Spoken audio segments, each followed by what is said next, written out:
تماما. الاختيارات بقى او التعاقدات ما ينفعش برضو انت لما تيجي سواء لجنه كره او تعاقدات او مدير فني سواء الاهلي او الزمالك او اي فرقه تانية، اوعى تختار لعيبه. انت فريق كبير بيلعب على المستويات الكبيره، اوعى تختار لعيبه بناء على المستوى المحلي. انت لازم تعرف المستوى المحلي بشكله ايه. يعني ما تختارش مثلا، انا هقول اسماء، ما تختارش حمودي عشان لعب مع فريق وتألق مثلا. ما تختارش مروان محسن عشان عمل مش عارف فين في مباراه في الدوري مع بتروجيت او مع احترامي لكل الفرق. يعني اوعى تختار لعيبه على بناء على المستوى، بناء على المستوى المحلي. لا معلش مش عايز اتكلم على المنتخب. لا انا بقول لحضرتك بس وجهه النظر يعني. لا وجهه النظر هو المنتخب كان المنتخب في كاس العالم. بص يا سيدي انا بضيف والله، انا على فكره ما قلتش. لا انا عارف انت مش بتعدي، انت بتفتح.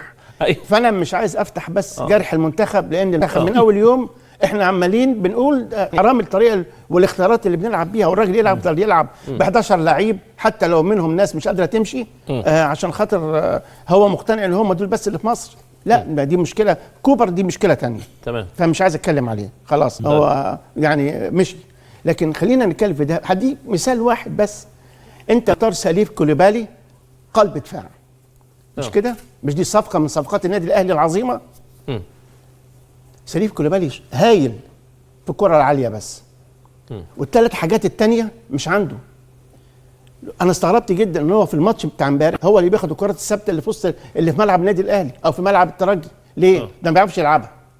هو شاطر في الكره العاليه انما هو مش سريع، ما بيعرفش يبتدي هجمه من خط ال 18 شمال او يمين. السرعه دي حاجه مهمه جدا. واتكلمت على فان دايك. شوف فان دايك اللي هو اغلى مدافع في الدنيا، اللي هو نفس المركز. حضرتك ثانيه بس. اتفضل. حضرتك بتتكلم عن النادي الاهلي؟ ايوه طبعا. الحديث ده؟ ايوه طبعا. اتفضل. ما انا عشان بس اقرب القصه، انك انت لما تيجي تتعاقد مع مهاجم مع مدافع لازم المدافع ده يبقى فيه مميزات. المميزات دي مش الطول بس، ما فان دايك ده طويل. احنا بنتكلم على منار فريق له دفاعات ولا عنده مهاجم ولا عنده تعاقدات. لا المساله نسبيه. المساله نسبيه. لما يبقى الاهلي اداؤه كده ونتائجه كده لازم يبقى في علامه استفهام ونقف عندها. ده مهم جدا، لان الاهلي بيلعب على بطولات افريقيا وعايز يروح كاس العالم للانديه. تمام. اي فريق، انت عارف الزمالك احسن فرقه بتلعب كره النهارده، وانا قلت الكلام ده من اول اسبوع. صح. خلاص.